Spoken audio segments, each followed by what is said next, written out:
Not everyone doing HEMA needs the highest level of protection from a jacket that's available. Those of us training with lighter weapons, such as sabers or rapiers, can get by with a lighter jacket without that excessive bulk and heat. So today, I'd like to review my jacket of choice, the classic SPES Officer Jacket 350 Newton. Let's go after the intro.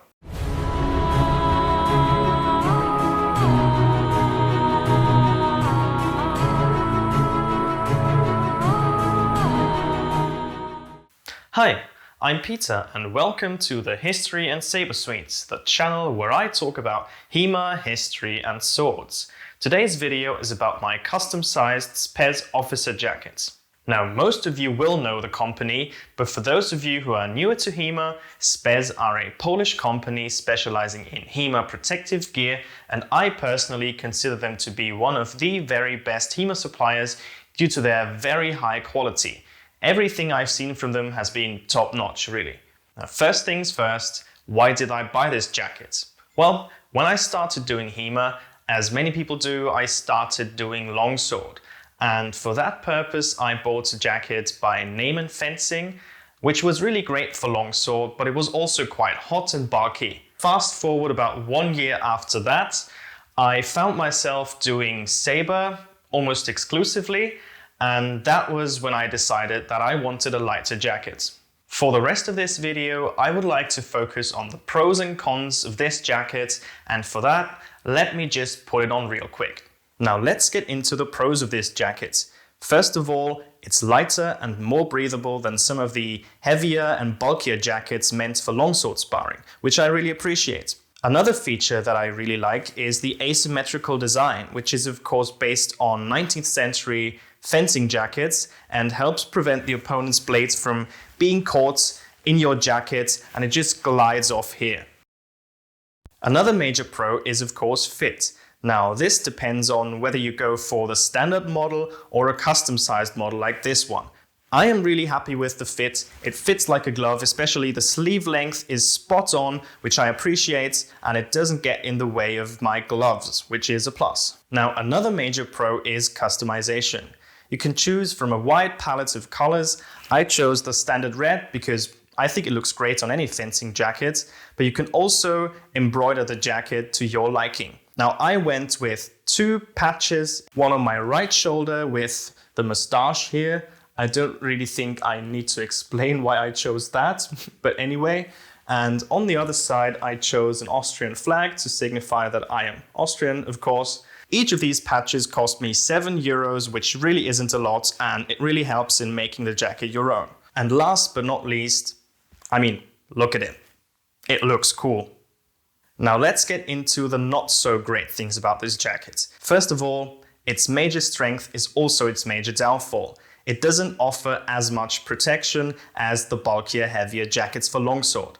First, the shoulders. I think this is a particular weak spot, and if you're not careful and if you fail to defend yourself and get hit here on the shoulder bone, no idea what it's called in English, you will feel it. So what I definitely recommend, and you should always do this, is wear an elbow protector.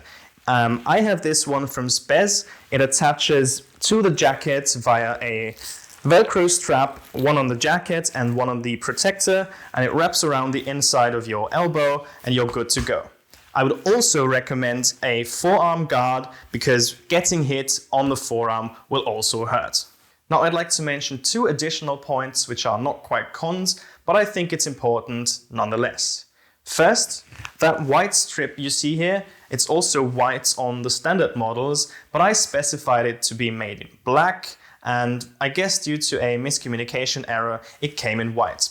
No big deal, but it is what it is. The final point I'm going to make here is that this jacket has a twin jacket because my fellow instructor and friend Alex and I, we ordered at the same time, his in black and mine in red.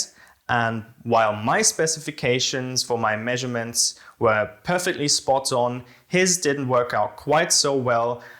For instance, his sleeves came out way too long, and also the shoulders, I think, and the back length and width are not quite there.